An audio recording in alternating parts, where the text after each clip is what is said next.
Hi everybody, welcome back to my channel. My name is Suyin, and if you're new to this channel, remember to hit the subscribe button and stay tuned for more videos about money and investing. So I've been inspired because I came across this post. Oh, I'm not so sure if I should be filming like this, but that's okay, right? A little sun won't kill ya. I came across this Instagram post by My Wealth Diary, and I would really like to follow her because she has very inspirational and aspirational goals or like visuals that she puts out on her page. They are to do with tracking your financial goals and to keep yourself accountable by means of a tracker as a support system. So I really like that about her Instagram. And what I came across was the idea of a financial toolkit and what we have in there. That got me thinking, what is actually in my own financial toolbox and what are these tools that I can pull out and to actually utilize, especially in difficult times or uncertain times such as now. So today I want to walk you through it, and I think it'll be a fun and interesting video, so I hope you like it. Stay tuned. Okay, so let's get comfortable. First off, I had a look at what I had at my disposal in terms of these tools, and I separated them into 3 different categories. So I hope you don't mind. We have this expression in Malay, it's called syok sendiri. It's kind of when you do something just for your own benefit and it is entertaining to perhaps only you. And I guess that's kind of what I do in a way, but that's okay too. So I have categorized my tools into 3 different categories, and the first category would be a system. So for anything that you do in your life, creating a system is actually to get something done the most consistent way possible and to get the same result over and over and over again. And that's why I love systems, and having a financial system in place for your own personal finances is something that I highly recommend. And you have heard me talk about this system. It is none other than the bucket system. Woohoo! The bucket system is not a stranger to this channel. I will link it up in the cards over here. And it has changed my life for reasons that I described in the videos, but also, like, just to cut it short, I wouldn't be able to achieve a lot of my financial goals and savings, investment percentages if not for this system in place. And I think this is actually one of the most powerful tools that I have in my toolbox, and I would highly recommend that you find your own system that works for you. There are many systems out there. There is the envelope system, there is also the 50-30-20 rule, there is sinking funds or a zero-based budget. So just find one that works for you, and you really need one under your toolkit because it is a game changer and you would not regret it. Okay, the next thing is a new category by itself. It is actually concepts. So these financial concepts represent tools in our financial lives because they are definitely huge motivators in terms of us getting to where we want to go on this journey, and they are actually enablers or trackers that allow us to see where we currently are at. But the first concept that I have is actually compound interest. This is also another magical wonder of the world, where the longer that we compound our investments and the higher the interest rate we are able to compound them at, we will have a lot of money in the future. So getting that right and knowing this concept of compound interest well will be a very strong tool to have in our toolbox. And I guess that leads me on to the next concept, which is actually living below our means. And this is something that is, I guess, not talked about enough. It is definitely something that all of us are capable of. We generally will earn more and more money as we progress in our careers and as we add more side incomes or side hustles and things like that. And I know a lot of you out there are actually hustling really hard right now in this time period and looking for ways to earn more income and boost up that emergency fund. Yes, okay, yes, I remember now. Living below our means. If we don't place restraints on our budget, we technically will be very prone to spending more than we actually earn, or all of what we actually earn. And this is not our fault actually. It is actually programmed into our society to want to make us consume more. We live in a very consumerism centric society, so we are bombarded all the time with ads and with, you know, non-ads of our friends showing us what they have, and we covet what our friends have, so automatically we would also like to have that sort of lifestyles, and that induces us to spend more and more money. So if we choose to live below our means as a concept in our financial toolkit, this really helps us in terms of improving our finances, because we are able to put more money away for things like rainy days such as now, or actually put more money into your investments so that you can build up that wealth and build it up to a meaningful level. So living below our means, especially when it comes to when we have a lot more money, we tend to want to continue leveling up in terms of our spending, whether it's buying nicer shoes, a nicer car, a nicer house. It kind of never ends. So being aware of what we truly need and what we truly enjoy is very helpful here, and that leads me on to the next concept. So for me, what I did was I had a look at my expenses, and what I used was another tool, which is expense tracking, categorical expense tracking. And what happened was I realized I was spending a lot more money on eating out than I actually prefer to.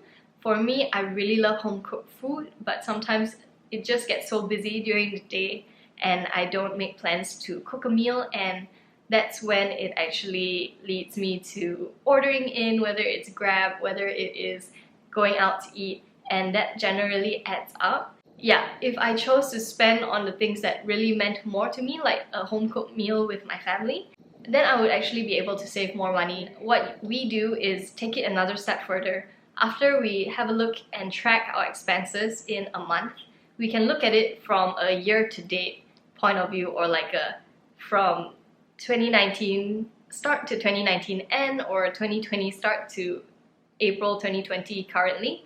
What have we spent our money on, and is it actually on the things that we care about? The next concept that is a financial tool, which is to spend only on the things that we truly enjoy spending on. So at the top of my head, I am tracking with a wealth dashboard by my wealth diary again, and I noticed that I have been spending the most of my money on my education in courses and in life coaching, which I'm currently undergoing, and it has served me quite a lot in this time and in this year as well, as I want to progress further in my life. That actually shows me that I am spending on the things that matters to me, and that every dollar that I am spending is put to good use, because there's nothing worse than actually spending money in a way that is not beneficial to me, because I generally really like earning money and saving money and investing money, and I've come to a point where spending money is becoming a little bit more difficult, especially when it comes to really large ticket items like holidays.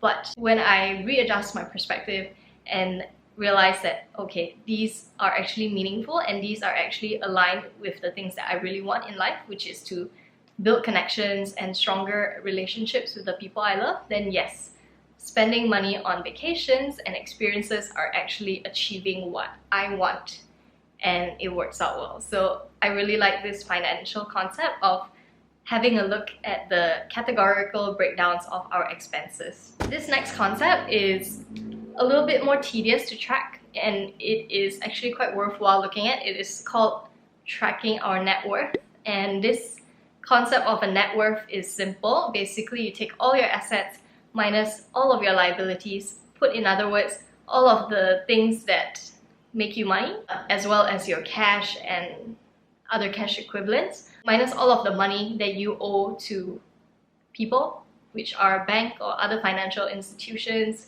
or like educational institutions.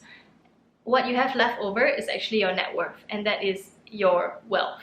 And this concept of net worth is a good one to track, because for people who have a lot of properties, your wealth can be really high, but you can also be owing a lot of money to the bank. And if you don't account for that, then your wealth can be significantly, inflated. So this net worth is actually a good way of tracking how overall you are doing cash flow wise. So the last concept I want to talk about here is having financial goalposts in our toolbox. And financial goalposts are a way of kind of celebrating your milestones. And what goalposts are in the financial sense are actually setting up like, okay, I want to be saving a certain amount for my vacation fund, and I put a goalpost of 5,000 ringgit, and I will do whatever it takes, whether it's like selling clothes on Carousel, working at my side hustle of, technically this is my side hustle, making videos, speaking engagements, or like working with a brand and things like that. I will put the savings hypothetically towards this vacation fund, and the moment I hit 5,000 ringgit, that is my financial goal achieved. You know, like the ball is in the goalpost, so it's a goal. And what happens next is I have a new goalpost. I know that doesn't sound very exciting, but actually it is good, because then we have markers as to the things that we want to achieve.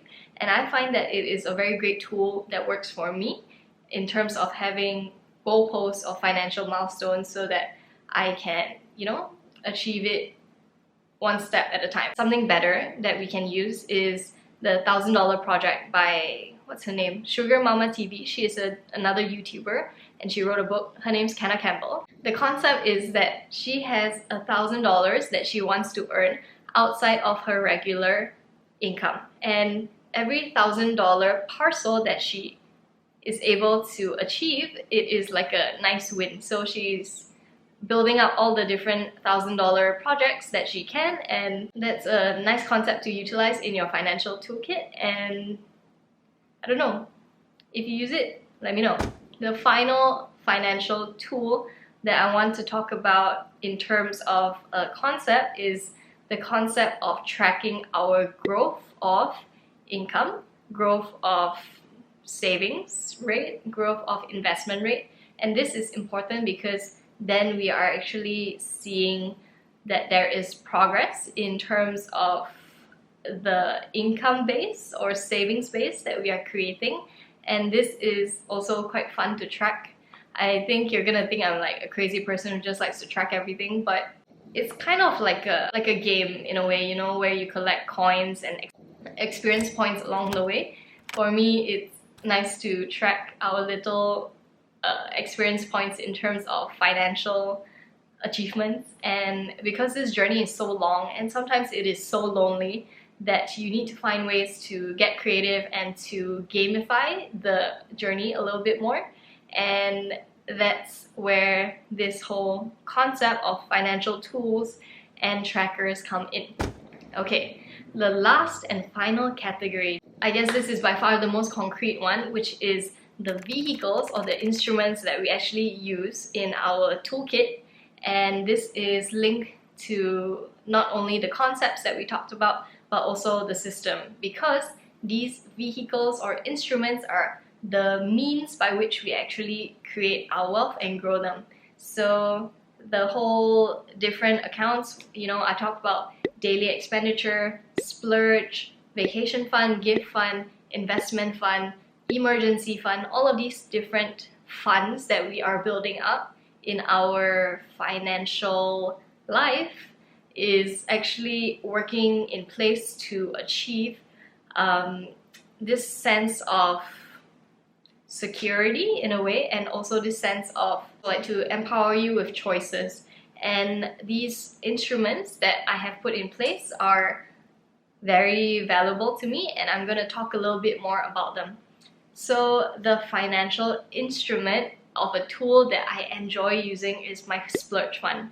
And I've talked about this before. I am a natural spender, and I love clothes, and I love like accessories and nice workout clothes, and these things add up if you keep shopping. So when I do my monthly bucket system allocation, I actually have a certain percentage that I can splurge my money on without feeling bad, and that amount of money is actually just for me to have fun with and to treat myself, and for me to not go crazy on this financial journey towards financial freedom and growing my stock portfolio to really great heights. So the Splurge Fund is actually the secret tool that I think has kept me sane on this journey, and I hope that you do treat yourself well. And I know that a lot of you are part of the FIRE journey, Financial Independence Retire Early,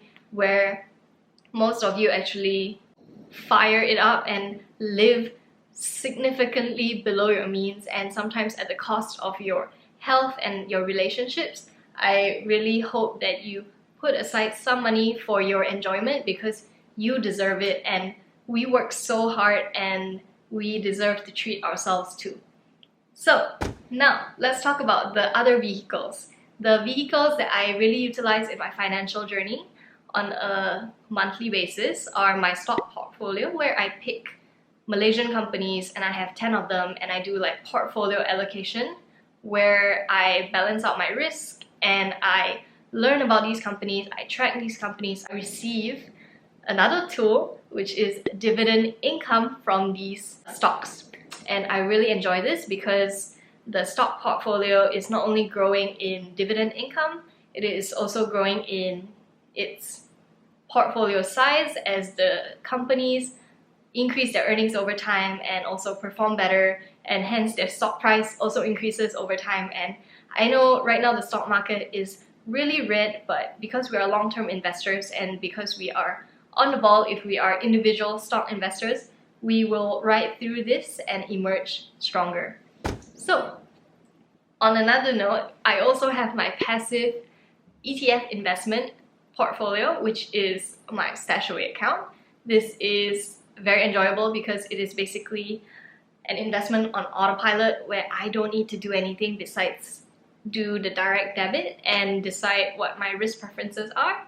So this is actually a really great financial tool to utilize, and I have the links in the description bar below. If you have not checked out STASHAWAY, I will link the whole playlist of my investments on autopilot. I think I've made a couple of videos about STASHAWAY now, which includes a review, walk through the app, and also like portfolio updates along the way. So I really like that tool in my toolkit.